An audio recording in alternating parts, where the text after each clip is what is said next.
So what do you think, Carl, would be the ultimate barrel as far as accuracy? Yeah, there are a lot of things that go into it. Of course, the bore and grooves and all that are very important. And a lot of our rifles shoot 5R. That's a good start to the rifle. But once you get the rifling in there, then that becomes the chamber and the crown. So we're going to be talking about the chamber right now, and Greg's actually going to chamber one of his first barrels. We're doing the 300 blackout. The chamber has to be dead in line with the bore of the rifle. The closer you can get that concentricity, the better it is for the gas escaping in the throat and all that stuff. So we're going to set this up. I like to do on a manual chamber. I like to have it within 1,000, so less run out. And that's what we've set up for today.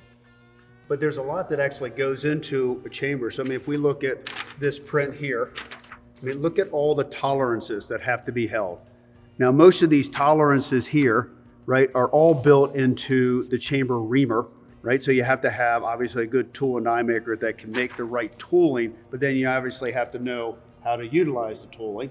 Right. And then explain to me headspace, because a lot of people don't understand, headspace, because you have a SAMI specification that where you have a range of headspace, but is the max better than the other? We like to keep the headspace down on the minimum, just because it gives a tighter chamber and you just have better accuracy. As Greg was talking about on this drawing here, there's a lot of dimensions. Some of them for the cartridge and some of them for the chamber. On the chamber, the most important dimension is this one right here that has a little X on it. That is your headspace. And as you can tell, the headspace, they take all the dimensions from the breech face.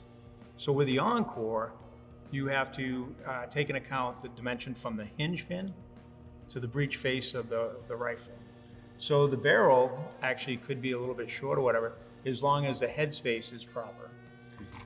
The reamer, this is a typical chamber reamer, this one's for 300 blackout, has most of the dimensions ground into it. The important dimensions, as I said, this headspace, which comes right down to this shoulder right here, can be measured with a headspace gauge. Now this one we always use to chamber 2, we use the go gauge. The go gauge is on the minimum, and that's what we'll set this headspace to. We also check our guns when we put them together that the maximum doesn't work. So there's a min-max that we run to, but we always keep it on the minimum side. And then every cartridge has a different way that you measure headspace, correct? Absolutely. And one of the new cartridges, a 360 Buckhammer, for example, their headspace is off the rim. So it's totally different. It's not taken off a shoulder inside the cartridge, it's actually taken off the rim. The rim of the cartridge. Yep. So important dimensions to understand, the process, the concentricity, obviously, from the chamber to the bore, all these factors add up, and that's ultimately what gives you the accuracy in a barrel. So it's not one singular factor, it's accumulation of all the factors, and hopefully here on my first go that I don't ruin a really expensive barrel. All right, so let's walk me through the process. What are we gonna start with?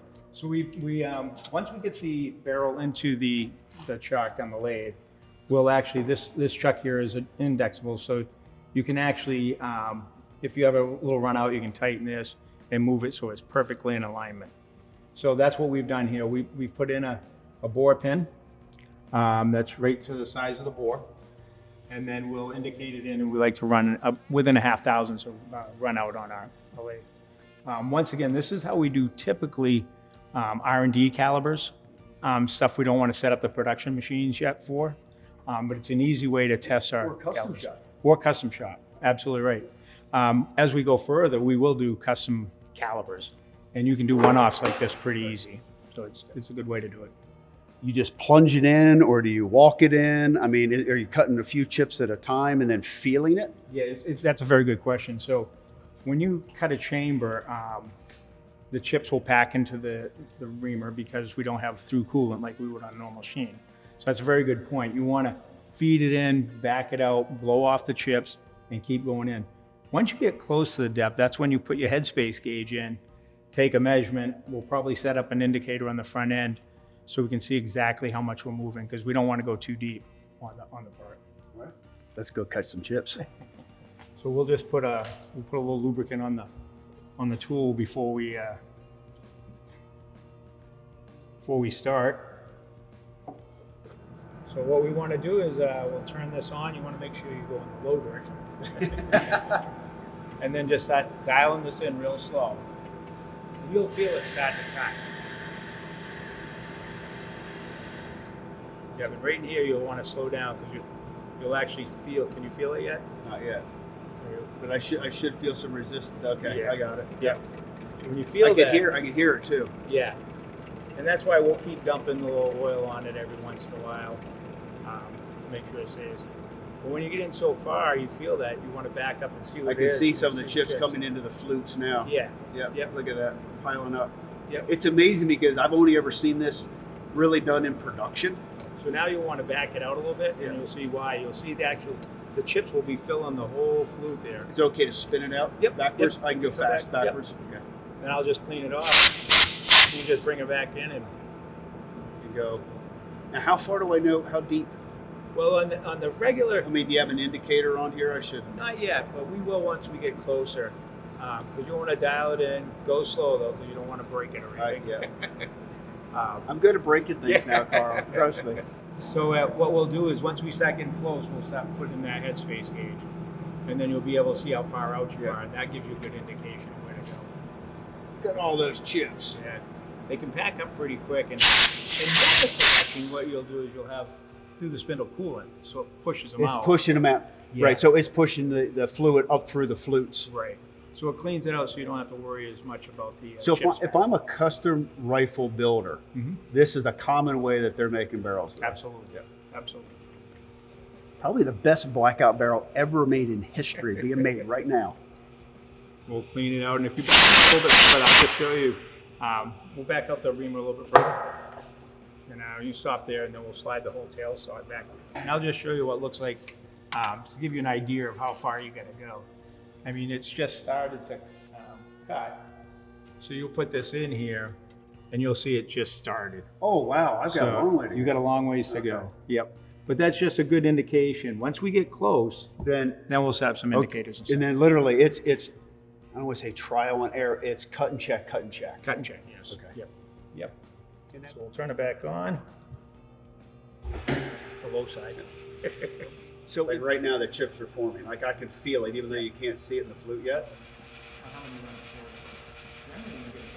We've come about halfway into the chamber. So once we get probably another quarter, we'll start taking some dimensions and then start bringing it to the final depth. Put one more juice up here. There we go. Feel it now, yeah. Tedious, tedious, tedious. Just a little bit at a time.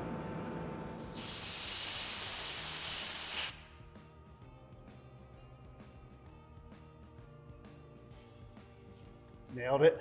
Nailed it. Right. Oh, look at that. Everybody, I want you to see. Yeah. It's not close. It's perfect. That's nice. That's nice. That's all I get is that's nice.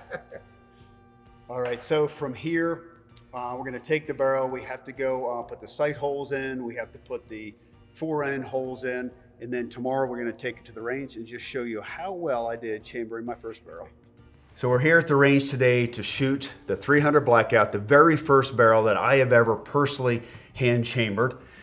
And what we've done now is we've gone through and we've marked the barrel just like we would in a production setting. So you can see Pro Hunter here is marked on top. Encore, Thompson Center, Rochester, New Hampshire, which is where we're making all the barrels and frames now. Everything is back home here in New Hampshire. But you'll also see the name 300 Blackout here, as well as the twist rate, which is 1 in 8. So this is 1 of 1, but all the production markings are the same. This is a 26-inch barrel. We went ahead and fluted it. We threaded it for a suppressor as well, because I'm sure I'll throw a suppressor on this in the future. And then obviously did the tapping for the base as well as for the fore end. So this barrel is production ready, but it is personally hand chambered by me. So if this does not shoot to the production standard, don't worry. The production barrels will probably be better than what I just hand chambered, but let's run some rounds through it. This is the 300 Blackout right here. For anyone who doesn't know, The parent case for this originally back in 1990, when this was called the 300 Whisper, was a 221 Fireball case, but this is actually a 223 case necked up to 300.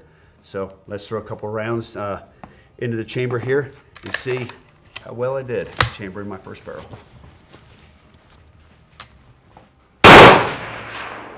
Oh, actually not bad. 4 inches low, left and right is dead on. There's no recoil. This is a killer little round. I've forgotten how fun this is to shoot. So when this was a 300 Whisper, we shot this a lot back in the late 90s, early 2000s out of the Contender, which is what J.D. Jones developed this for. And now, of course, it's popularized as the Blackout. A lot of people running this in an AR platform. No recoil at all out of the Encore. Ooh. One more little adjustment, we'll be ready. It's sighting in easy. I don't know if that's a factor of a good chamber job or just getting lucky.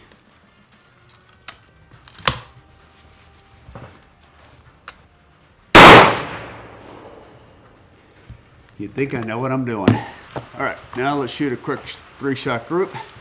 See exactly how well I did chambering this rifle.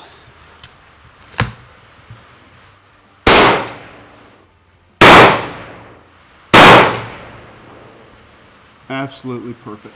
Impressive. So not only is a 300 Blackout fun to shoot, it also is a superiorly accurate round. So this barrel, you know, we started with a blank, the bore work was done, we hand chambered it, so we knew it was absolutely perfect. And it's a lot of work doing this. I mean, very, very tedious, running that reamer in, bringing it out, measuring it, and just getting to that optimal depth where this round will drop into the chamber perfectly and obviously extract well. You can see here, no issues with firing it, but doing a hand chamber on this, it's as good as it gets. This is what a custom gunsmith will do, but it's also how we qualify what our production barrels are going to be. So this is not only the best of the best that I can do, it's also now the parent for all the future Encore barrels. So you can expect these types of groups on your production guns.